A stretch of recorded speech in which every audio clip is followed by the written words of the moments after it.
આગળ વધીએ આજે આપણી સાથે જે મેનેજમેન્ટ જોડાઈ રહ્યા છે CMS ઇન્ફો મેનેજમેન્ટ છે કંપનીના પ્રેસિડેન્ટ અને સાથે CFO પંકજ ખંડેલવાલ અને હોલ ટાઈમ ડિરેક્ટર અને CEO રાજીવ કોલ જોડાઈ ચૂક્યા છે આપણી સાથે। આગળ IPOના વિશે તો વાત કરીશું જ, બટ આ ઇન્ડસ્ટ્રી સાઇઝ કેવી રીતના આગળ જોઈ રહ્યા છીએ અને સાથે જ બાકીના પ્રોસ્પેક્ટ્સ आउटलुक આ બધા જ વિશે चर्चा કરીશું। सर स्वागत है आप दोनों का शो ऊपर। सबसे पहले शुरुआत पंकज जी मैं आपसे करना चाह रही थी। Very good afternoon. एक बैकग्राउंड से शुरुआत करें। बिजनेस मॉडल जो हम लोग देख रहे हैं तकरीबन 3 सेगमेंट्स है जो मैं समझ रही हूँ, कैश मैनेजमेंट सर्विसेज और अदर्स में जो बाकी के बिजनेस आते हैं। किस तरीके से वर्कआउट हो रहा है, कितना कंट्रीब्यूशन कहाँ से आता है, एक आइडिया अगर आप मुझे दे पाए, उसी से शुरुआत करते हैं। हमारे 3 वर्टिकल्स हैं, कैश मैनेजमेंट, मैनेज सर्विसेज और अदर्स में हमने इस साल में एडिशनल सर्विसेज और दी है जो कि टेक्नोलॉजिकल रिलेटेड सर्विसेज है, रिमोट मॉनिटरिंग की। इन कैश मैनेजमेंट में हमारा 3 सेगमेंट है, ATM cash management, retail cash management और cash in transit. Manage services business जो कि हमने सन 2014-15 में चालू किया था, वो बिजनेस में हम विभिन्न प्रकार की सर्विसेज देते हैं जो कि बैंकिंग ऑटोमेशन से लेकर ग्राउंड लेवल ATM और सॉफ्टवेयर से रिलेटेड है। जो अदर सर्विसेज हैं जो कि हमने 2021-22 के अंदर करीब 400 करोड़ के नए ऑर्डर जीते हैं, जो कि हमारी नई सर्विसेज है जिसका हम कार्य करते हैं। ATM कैश मैनेजमेंट के अंदर जो कार्य करते हैं, हम ATM में कैश रिप्लेनिशमेंट का कार्य करते हैं, जिसमें हमारा करीब 66,000 ATM हम अगस्त में कर रहे हैं, जिसमें हमारा आउटसोर्स ATM में करीब 41% हिस्सा है। हम कैश मैनेजमेंट के हर बिजनेस के अंदर मार्केट लीडर हैं। हमारा जो टोटल बिजनेस है फ्रॉस्ट एंड सल्लिवन के हिसाब से देखें तो करीब 8,000 करोड़ का बिजनेस है, इंडस्ट्री है। इसमें हमारा शेयर लास्ट ईयर 1,300 करोड़ का था। Agreed sir. अच्छा राजीव जी, आपकी तरफ से एक आइडिया, क्योंकि हम लोग जो कंपैरेटिव एनालिसिस कर रहे हैं उसके फ्रंट पे मार्जिन्स किस तरीके से आप वर्कआउट होते हुए देख रहे हैं, क्योंकि इमीडिएट आपके साथ कंपेयर करने के लिए आई डोंट बिलीव कोई भी लिस्टेड कंपनी है।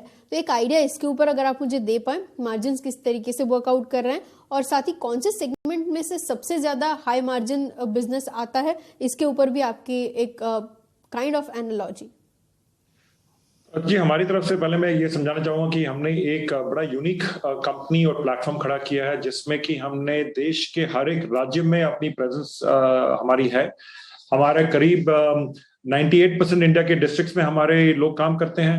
हमारे 238 ब्रांचेस हैं, हमारे 4,000 फ्लीट है और करीब 23,000 हमारे एम्प्लॉयज एसोसिएट्स हैं, जो कि हर दिन बैंकों के लिए करीब 1.25 लाख 1.5 लाख पे पॉइंट्स पे काम करते हैं, चाहे वो इंजीनियर हो या कैश मैनेजमेंट का काम हो। हमारे जैसे पंकज जी ने बताया कि 1,300 करोड़ का रेवेन्यू पिछले साल था, उसमें 900 करोड़ रेवेन्यू हमारा कैश मैनेजमेंट से था, 365 करोड़ का रेवेन्यू हमारा मैनेज सर्विसेज से था। अभी और पूरी कंपनी की जो मार्जिन प्रोफाइल आप देखें तो करीब FY20 में, करीब 1.5 साल पहले हमारी मार्जिन प्रोफाइल करीब 19.2% थी हमारी, और फिर FY21 में हमारी मार्जिन प्रोफाइल 23.4% हुई, तो 420 बिप्स का उसमें इंप्रूवमेंट आया। और अभी पहले 5 महीने जो इस साल के अब हमने रिपोर्ट किए हैं, उसमें हमारी मार्जिन प्रोफाइल 24.1% है। तो मार्जिन प्रोफाइल कंसिस्टेंटली बढ़ रही है, अच्छी क्वालिटी पे। अगर आप देखें कि हम एक आउटसोर्सिंग सर्विसेज कंपनी है बैंक्स और फाइनेंशियल सर्विसेज इंस्टीट्यूशन के लिए, वो ताकि अपने कंज्यूमर्स को आगे अच्छी क्वालिटी सर्विस प्रोवाइड कर सके, उसके लिए उनको हम जैसी कंपनीज की जरूरत पड़ती है। और हमने एक इंटीग्रेटेड प्लेटफॉर्म क्रिएट किया है जिसमें आपको logistics, risk management, technology services और टेक्नोलॉजी सोल्यूशन सबके सब उससे आपको ऑफर होते हैं। काफी सारा हमारा कॉस्ट शेयर्ड कॉस्ट में आता है, क्योंकि हमारा एक फिक्स कॉस्ट नेटवर्क लग चुका है। उसके ऊपर फिर हमारा जो वेरिएबल कॉस्ट हर एक विभिन्न सर्विसेज के लिए अलग अलग है। तो मार्जिन प्रोफाइल जैसे हम और काम, हमारा नेटवर्क बढ़ेगा सेमी अर्बन रूरल में, जहां पे हमारा ऑलरेडी 62% नेटवर्क हमारा सेमी अर्बन रूरल प्रदेशों में है, और जैसे वो काम बढ़ेगा वहां पे प्रोडक्टिविटी बढ़ेगी, हमारी मार्जिन प्रोफाइल इंप्रूव होनी चाहिए। और तीसरी बात, जैसे हमारी टेक्नोलॉजी सॉल्यूशंस बिजनेसेस की ग्रोथ ज्यादा आएगी, उससे भी मार्जिन्स पे अच्छा असर आना चाहिए। फॉर एग्जांपल 365 करोड़ का हमारा मैनेज सर्विसेज का बिजनेस पिछले साल रहा। इस बिजनेस पे और हमारा जो नया क्षेत्र है टेक्नोलॉजी सॉल्यूशंस में, इनको दोनों को मिलाएं तो हमारा अभी ऑर्डर बुक 2,000 करोड़ का है।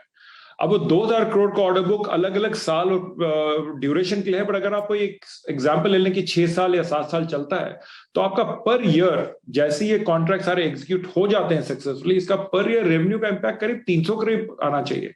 तो जो हमारा नया बिजनेस है 350 पौने 400 करोड़ का, उसके ऊपर एक अच्छी ग्रोथ आपको दिख सकती है कि विजिबल अपॉर्चुनिटी है जो कि हम जीते हैं और अभी एग्जीक्यूशन में लगे हुए हैं। तो मेरा ये मानना है कि जैसे हमारा नेटवर्क बढ़ेगा, रेवेन्यू ग्रोथ अच्छी रहेगी, सेक्टर की मार्जिन प्रोफाइल कंपनी की आगे बढ़नी चाहिए। पंकज जी ने बोला कि 8000 करोड़ का मार्केट अभी है, मगर FY 27 में जो मार्केट अपॉर्चुनिटी कही जाती है कि 21,000 करोड़ की होगी, और उस 21,000 करोड़ में हमारा कितना शेयर रहेगा वो आगे हमारे एग्जीक्यूशन के ऊपर डिपेंड करता है। मगर अगर एक मार्केट सेगमेंट आपको 17-20% हर साल की मार्केट ग्रोथ अपॉर्चुनिटी देता है, तो मेरा ये मानना है कि ऐसी ग्रोथ में आपकी मार्जिन प्रोफाइल काफी अच्छी होनी चाहिए। Agreed sir. अच्छा पंकज जी, एक idea in terms of clientele, क्योंकि बैंक्स होंगे, आई अग्री, लेकिन किस तरीके से नए क्लाइंट्स ऐड ऑन हो रहे हैं, क्या क्वांटम हिस्टोरिकली रहा है, इसके ऊपर आप मुझे एक आइडिया अगर दे पाएं। बिल्कुल से हम देश के लगभग सभी बैंकों के साथ कार्य करते हैं, चाहे वो प्राइवेट बैंक हो, चाहे पब्लिक सेक्टर बैंक हो या फॉरेन बैंक्स हो। हमारे जो कैश मैनेजमेंट और जो मैनेज सर्विसेज के बिजनेस है उसमें एटीएम को छोड़ के सारे कार्य हम डायरेक्ट बैंकों के साथ करते हैं। जो एटीएम का कार्य है हम मैनेज सर्विस प्रोवाइडर के साथ करते हैं। हमारे जैसे जैसे बैंकों का विकास होता है, हमारे बिजनेस में और हमारे क्लाइंटल में उसके हिसाब से विकास होता है। शायद ही देश का कोई बैंक होगा जिसके हम डायरेक्टली या इनडायरेक्टली काम नहीं करते। जैसा कि बताया कि हमारे 66,000 एटीएम हैं और करीब हमारे 40,000 से ज्यादा रिटेल कैश पॉइंट है। टोटल मिला के हमारे डिफरेंट तरीके से 1,30,000 पॉइंट है, जो कि हमारा मेन सर्विसेज BFSI सेक्टर में है। हमारी कंपनी का मानना है कि वी आर हमको BFSI सेगमेंट में द बेस्ट सर्विस प्रोवाइडर बनना है, जो कि हमारी कंपनी की रिक्वायरमेंट है। और अगर मैं उस क्वेश्चन को थोड़ा सा एक्सपैंड करके आपको समझाऊं कि जैसे हम रिटेल कैश मैनेजमेंट में काम करते हैं, वो अभी एक बहुत ही छोटा सेक्टर है, इमर्ज हो रहा है, उसमें मार्केट लीडर तो हम हैं, मगर मेजॉरिटी सेक्टर में भी आउटसोर्सिंग अभी नहीं हुई है। और जैसे ऑर्गेनाइज रिटेल आगे बढ़ेगा, उसकी काफी, मुझे लगता है कि 10-20 साल तक उसको काफी सेक्युलर ग्रोथ अपॉर्चुनिटी आएगी।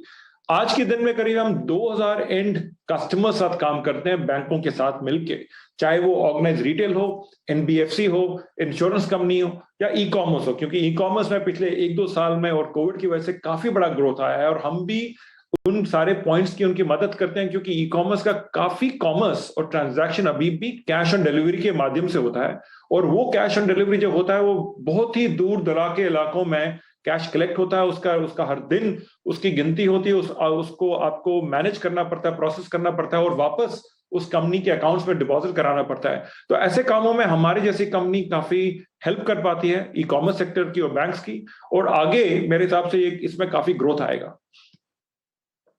सर, और राजीव जी, क्योंकि ये ग्रोथ सेमी अर्बन और रूरल के अंदर सबसे ज्यादा आगे दिख रहा है, आपका एक्सपोजर सबसे ज्यादा उसी एरियाज में है। नेक्स्ट मेट्रो सिटीज में आप और एक्सपैंड करने के बारे में सोच रहे हैं, इसके ऊपर आपका एक आइडिया, क्योंकि वहां पे काइंड ऑफ डिजिटल ग्रोथ हम लोग ज्यादा देख रहे हैं, maybe currencies, maybe wallets, जिस पैरामीटर्स पे हम लोग बात करते हैं, इसकी वजह से क्या कोई आने वाले समय में थ्रेट काइंड ऑफ कंडीशन आप देखते हैं? हमारे देश में काफी कॉम्प्लेक्सिटी और काफी डिफरेंसेस होती हैं। अगर आप देखें, बॉम्बे में भी हर एक टाइप के अपॉर्चुनिटीज हैं। हमारा नेटवर्क जो है 62% नेटवर्क हमारा सेमी अर्बन रूरल में है, मगर जो हम ग्रोथ देख रहे हैं, चाहे वो एटीएम की ग्रोथ आ रही है, करेंसी की ग्रोथ आ रही है, पूरे देश में जैसे उन्नति होगी उसमें रिलेटिव ग्रोथ आएगा। अब ये मैं मानता हूं कि मेट्रो सिटीज या बड़े बड़े शहरों में डिजिटल ज्यादा यूज होता है, मगर इंडिया के जो इतने सारे नागरिक हैं, 900 मिलियन बैंक अकाउंट है, 900 मिलियन लोगों का डेबिट कार्ड है, उस 900 मिलियन डेबिट कार्ड में से आजकल सिर्फ 250 मिलियन करीब जो एक्टिवली यूज होते हैं, बाकी 650 अभी भी उनके पास बैंकिंग इंफ्रास्ट्रक्चर का एक्सेस उतना आसान नहीं है, चाहे वो ब्रांच के पास हो या बैंक के एटीएम के पास हो। और मेरा ये मानना है कि अगले 10-15 साल में ये जब इंडिया की ग्रोथ सस्टेनेबल रहेगी, अच्छी रहेगी, हर एक सिटीजन की आमदनी बढ़ेगी, वो आमदनी का एक्सपेंडिचर जो कंजम्पशन होगा वो आपका कैश से भी होगा और आपका डिजिटल में भी होगा।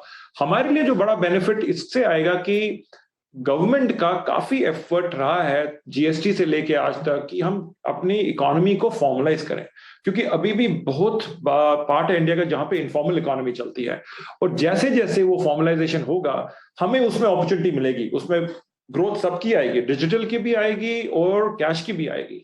बट इनफॉर्मल इकोनॉमी में हमारा कोई तरीका नहीं है काम करने का, क्योंकि बैंक्स भी उनको टैप इन नहीं कर पाते हैं। तो जब वो सेक्टर शिफ्ट होने लगेंगे, उससे हमें काफी लॉन्ग टर्म ग्रोथ की अपॉर्चुनिटी मिलेगी।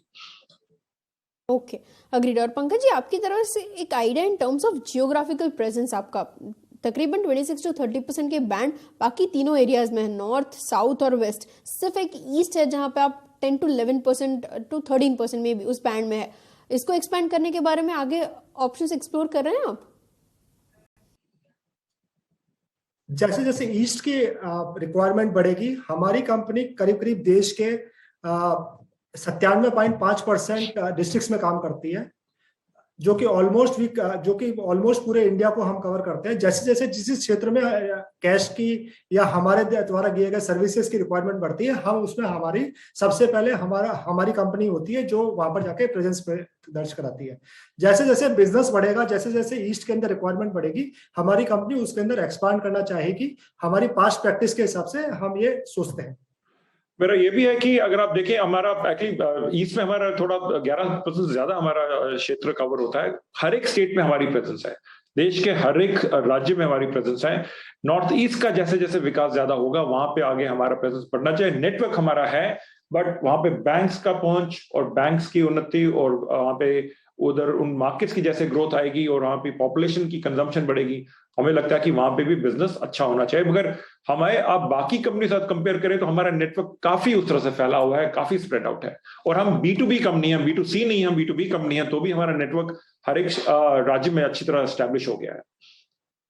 बिल्कुल अग्रीड। डाइवर्सिफाई तो काफी ज्यादा हो ही चुका है। अच्छा, बिजनेस मॉडल मैं थोड़ा समझ चुकी हूँ। राजीव जी, आपकी तरफ से एक idea in terms of capital deployment, किस तरीके से वो वर्कआउट हो रहा है? क्योंकि एटीएम के अंदर कैश आप यहाँ से जो डिप्लॉय करते हैं उसकी हम लोग बात कर रहे थे, उसके अंदर खर्चा कितना जाता है? एक हिस्टोरिकल कंपैरिजन भी आप मुझे बता पाएं अगर, और आने वाले समय के लिए कितना ट्रेजेक्ट्री आप देख रहे हैं उसके ऊपर भी आप एक कमेंट, क्योंकि मेरे पास ये फिगर्स है नहीं, एक आइडिया आप अगर मुझे इस लिहाज से दे पाएं।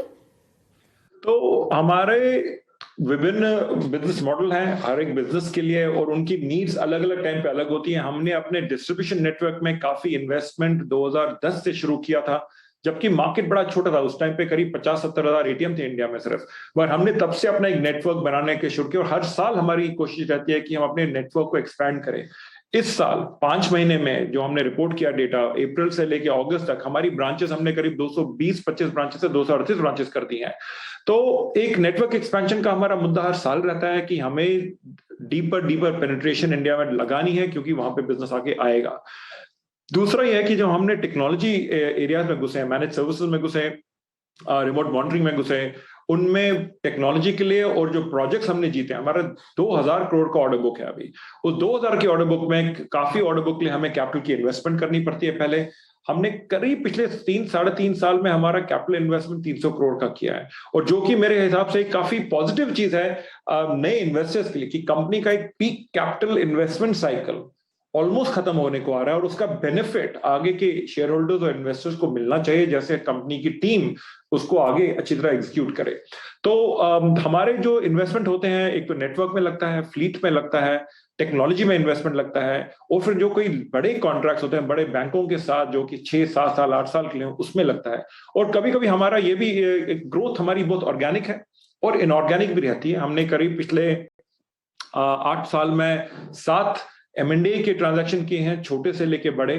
तो जहां हमें अपॉर्चुनिटी लगती है कि हमें एक इन्वेस्टमेंट चाहिए, क्योंकि हमें एक टेक्नोलॉजी को एक्वायर करना है, या एक नई सर्विस लाइन को शुरुआत करनी है, या कंसोलिडेशन का अपॉर्चुनिटी मिलता है किसी अपने एक सेक्टर में, तो उसमें हमारी इन्वेस्टमेंट रहती है। तो थोड़ा मुश्किल काम है आगे का फोरकास्ट करना, अपॉर्चुनिटी पर डिपेंड करता है। मगर आज के दिन पे हम ये कह सकते हैं कि एक हमारा अच्छा ऑर्डर बुक है, उस ऑर्डर बुक की काफी इन्वेस्टमेंट ऑलरेडी जा चुकी है, और उसका बेनिफिट आगे के सालों में दिखना चाहिए। ओके, बिल्कुल अग्रीड सर। मेरे पास समय थोड़ा कम है तो मैं आगे डिस्कशन नहीं कर पाऊंगी, लेकिन काफी अच्छा लगा आपसे बातचीत करके। अगली बार जब हम लोग रिजल्ट्स के ऊपर लिस्टिंग के वक्त जब बातचीत करेंगे, तब इन डेप्थ ये सारे पैरामीटर्स डिस्कस कर पाए, इसी उम्मीद के साथ थैंक यू मेरे साथ जुड़ने के लिए। नमस्कार, thank you so much. CMS info systems ना मैनेजमेंट आपके साथ जोड़ा है।